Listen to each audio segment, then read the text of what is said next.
wabarakatuh. Perkenalkan, nama saya Agustina, calon guru penggerak angkatan 9 dari SD Negeri 053970 Perdamaian, Kabupaten Langkat, Sumatera Utara. Pada kesempatan kali ini, izinkan saya memaparkan mengenai koneksi antar materi modul 3.1, pengambilan keputusan berbasis nilai-nilai kebajikan sebagai pemimpin. Tujuan pembelajaran khusus yang pertama, CGP membuat kesimpulan atau sintesis dari keseluruhan materi yang didapat dengan beraneka cara dan media. 2. CGP dapat melakukan refleksi bersama fasilitator untuk mengambil makna dari pengalaman belajar dan mengadakan metakognisi terhadap proses pengambilan keputusan yang telah mereka lalui dan menggunakan pemahaman barunya untuk memperbaiki proses pengambilan keputusan yang dilakukannya. Berikut adalah sebuah kutipan pemantik. Mengajarkan anak menghitung itu baik, namun mengajarkan mereka apa yang berharga atau utama adalah yang terbaik. Teaching kids to count is fine, but teaching them what counts is best. Dari Bob Talbert. Dari kutipan di atas, apa kaitannya dengan proses pembelajaran yang sedang Anda pelajari saat ini? Menurut saya, sebagai seorang pendidik, kita seringkali mengalami dilema etika antara mengajarkan materi pembelajaran sampai tuntas atau mengajarkan maknanya atau penerapan yang sesungguhnya dari materi tersebut, yang sebenarnya membutuhkan waktu yang lebih lama, yang mungkin akan mengakibatkan materi tidak tuntas. Namun, anak akan memahami makna yang sebenarnya dan pemanfaatannya bagi kehidupan kita sehari-hari. Bagaimana nilai-nilai atau prinsip-prinsip yang kita anut dalam suatu pengambilan keputusan dapat memberikan dampak pada lingkungan kita? Nilai-nilai dalam suatu pengambilan keputusan yang saya anut adalah apapun keputusan yang saya buat harus dapat dipertanggungjawabkan serta berpihak pada murid. Pengambilan keputusan itu juga diharapkan dapat memberikan dampak positif pada lingkungan sekolah, yaitu terciptanya lingkungan yang aman, nyaman, tenang, dan tanpa adanya perselisihan. Bagaimana Anda sebagai seorang pemimpin pembelajaran dapat berkontribusi pada proses pembelajaran murid dalam pengambilan keputusan Anda? Sebagai pemimpin pembelajaran, saya harus dapat menuntun dan membimbing siswa untuk tumbuh dan berkembang sesuai dengan kodratnya, sehingga siswa akan mendapatkan kebahagiaan yang setinggi-tingginya melalui merdeka belajar. Pengambilan keputusan dalam pembelajaran harus lebih mengutamakan kebutuhan belajar murid yang dapat melaksanakan melalui pembelajaran berdiferensiasi dan PSE. Menurut Anda, apakah maksud dari kutipan ini jika dihubungkan dengan proses pembelajaran yang telah Anda alami di modul ini? Jelaskan pendapat Anda. Education is the art of making man ethical. Pendidikan adalah sebuah seni untuk membuat manusia menjadi berperilaku etis, menurut Georg Wilhelm Friedrich Hegel. Menurut saya, maksud dari kutipan tersebut adalah setiap masalah yang kita alami, baik dilema etika maupun bujukan moral, dapat diputuskan melalui 9 langkah pengambilan keputusan sebagai pedoman kita berperilaku etika, sehingga keputusan yang kita ambil harus didasarkan kepada nilai-nilai kebajikan universal, yaitu tanggung jawab dan berpihak pada murid. Bagaimana filosofi Ki Hajar Dewantara dengan Pratap Triloka memiliki kaitan dengan penerapan pengambilan keputusan sebagai seorang pemimpin? Ingarso Sungtulodo, yaitu filosofi ini menegaskan bahwa kita sebagai pemimpin pembelajaran hendaknya memberi teladan yang bijak dalam mengambil keputusan. Ingmadio Mangunkarso, yaitu filosofi ini menegaskan bahwa dalam mengambil keputusan, hendaknya kita mampu memberdayakan dan membangun kerukunan murid. Dan yang terakhir, Tutwuri Handayani, yaitu filosofi ini menegaskan bahwa sebagai pemimpin dalam mengambil keputusan, maka keputusan yang kita ambil itu hendaknya mampu mendorong kolaborasi dan meningkatkan kualitas murid. Bagaimana nilai-nilai yang tertanam dalam diri kita berpengaruh kepada prinsip-prinsip yang kita ambil dalam pengambilan suatu keputusan? Dalam mengambil keputusan, kita harus memikirkan dampak positif maupun dampak negatif dari keputusan kita bagi lingkungan.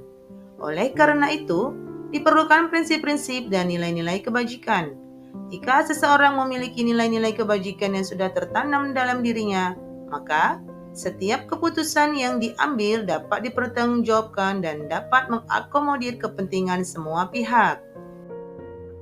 Bagaimana materi pengambilan keputusan berkaitan dengan kegiatan coaching atau bimbingan yang diberikan pendamping atau fasilitator dalam perjalanan proses pembelajaran kita, terutama dalam pengujian pengambilan keputusan yang telah kita ambil? Apakah pengambilan keputusan tersebut telah efektif? Masihkah ada pertanyaan-pertanyaan dalam diri kita atas pengambilan keputusan tersebut? Hal-hal ini tentunya bisa dibantu oleh sesi coaching yang telah dibahas pada sebelumnya. Kegiatan bimbingan yang dilakukan oleh fasilitator sangat bermanfaat. Saya mendapatkan banyak sekali ilmu untuk mengambil keputusan yang terbaik. Bahwa keputusan yang akan saya ambil harus berpihak pada murid, sejalan dengan nilai-nilai kebajikan universal, bermanfaat untuk banyak orang, dan tentunya dapat dipertanggungjawabkan. Jika pengambilan keputusan menerapkan 3 prinsip, 4 paradigma, dan 9 langkah pengujian masih membuat kita ragu-ragu atau belum efektif, maka untuk mempertimbangkan pengambilan keputusan tersebut bisa dibantu dengan sesi coaching. Rekan sejawat ataupun siswa yang mengalami masalah dapat menceritakan secara jelas duduk permasalahannya. Kita dapat menuntun mereka untuk menemukan keputusan atau solusi terbaik dari permasalahan yang mereka hadapi. Bagaimana kemampuan guru dalam mengelola dan menyadari aspek sosial emosional akan berpengaruh terhadap pengambilan suatu keputusan, khususnya masalah dilema etika? Dalam proses pengambilan keputusan diperlukan kompetensi sosial emosional, baik itu kesadaran diri, pengelolaan diri, kesadaran sosial, dan keterampilan berhubungan sosial. Sehingga setiap keputusan yang diambil dilakukan dalam kesadaran penuh atau mindfulness, terutama sadar dengan konsekuensi yang akan terjadi dan meminimalisir kesalahan. Proses pengambilan keputusan membutuhkan keberanian dan kepercayaan diri untuk mengambil resiko, dan implikasi setiap keputusan yang diambil selalu berpihak pada murid. Bagaimana pembahasan studi kasus yang fokus pada masalah moral atau etika kembali kepada nilai-nilai yang dianut seorang pendidik? Pada pembahasan studi kasus yang berfokus pada masalah etika, nilai-nilai yang dianut sebagai seorang pendidik yaitu kebenaran, keadilan, kebebasan, persatuan, penghargaan akan hidup, tanggung jawab, kepedulian, kasih sayang, dan toleransi. Dengan berpegang teguh pada nilai-nilai tersebut, maka sebuah keputusan yang diambil diharapkan dapat dipertanggungjawabkan sesuai dengan prinsip berpusat pada peserta didik, serta mendorong terwujudnya iklim pendidikan yang baik dan nyaman di sekolah. Bagaimana pengambilan keputusan yang tepat? Tentunya berdampak pada terciptanya lingkungan yang positif, kondusif, dan aman serta nyaman. Dengan menjalankan prinsip Among Ki Hajar Dewantara dan pola pikir inquiry apresiatif diharapkan mampu menjalankan peran-perannya menjadi pemimpin pembelajaran, yang juga berarti menjadi pemimpin pembelajaran yang memberikan perhatian penuh pada komponen pembelajaran, seperti pada kurikulum atau intra, ekstra, dan kokurikuler, proses pembelajaran refleksi dan asesmen yang otentik dan efektif, pengembangan guru, dan lain sebagainya. Guru berperan besar dalam membuat lingkungan yang aman, nyaman, menyenangkan, namun tetap menantang dan relevan untuk para muridnya.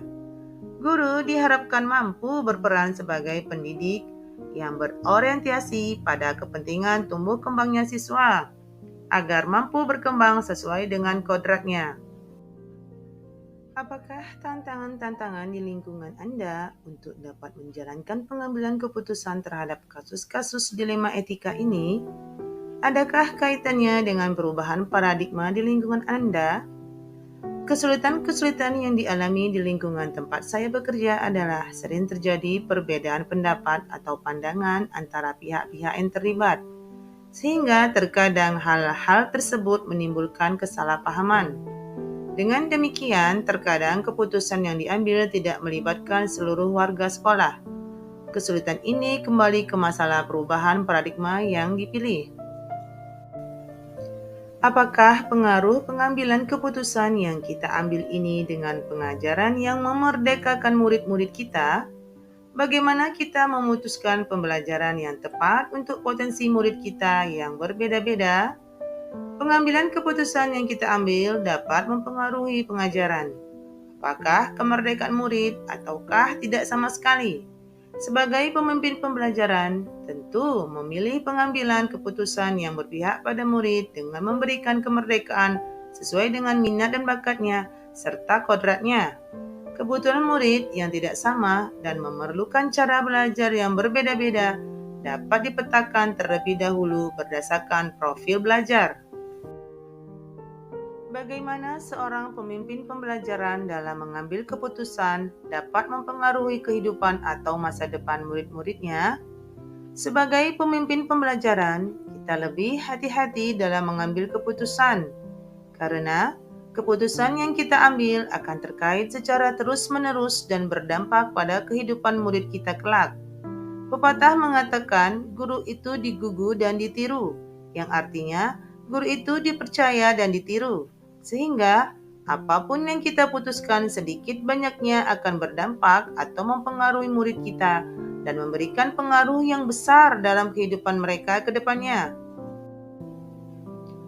Apakah kesimpulan akhir yang dapat Anda tarik dari pembelajaran modul materi ini dan keterkaitannya dengan modul-modul sebelumnya? Sebagai seorang pendidik, kita harus mampu mengenali nilai dan peran diri kita, agar mampu memahami dan menerapkan filosofi Ki Hajar Dewantara dalam proses pembelajaran. Kita juga harus mampu memahami kebutuhan belajar murid kita yang beragam dan mampu untuk mengelola sosial emosional murid kita.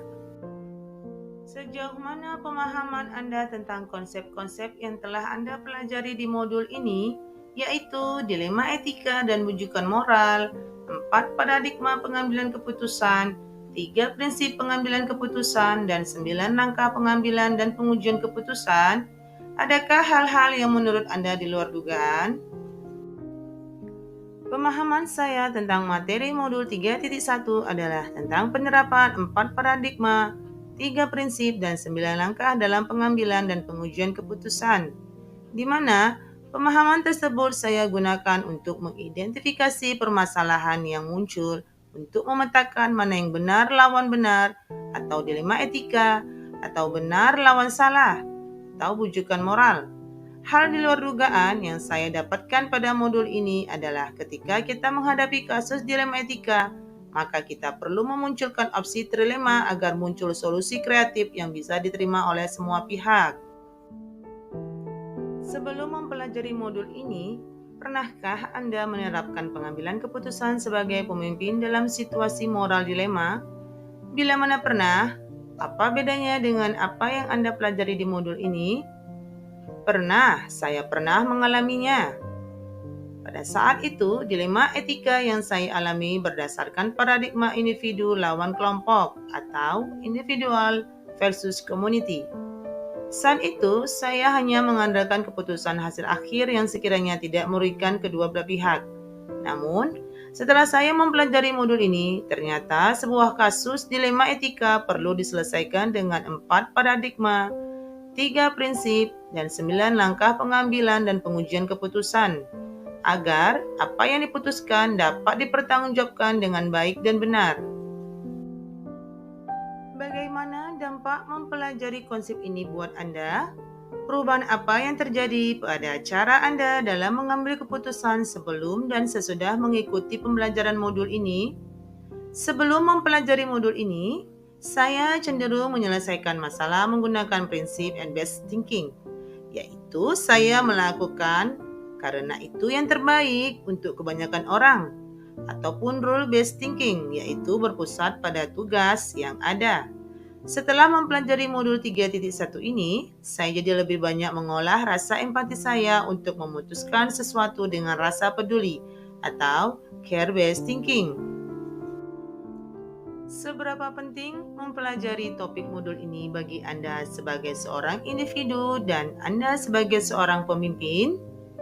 Sangat penting bagi saya untuk mempelajari modul ini, sebab sebagai seorang individu maupun sebagai seorang pemimpin, di mana sebuah keputusan yang diambil harus berdasarkan beberapa pertimbangan, sehingga keputusan yang telah dibuat dapat dipertanggungjawabkan dan tidak salah langkah, atau bahkan merugikan salah satu pihak yang justru akan menimbulkan kekacauan.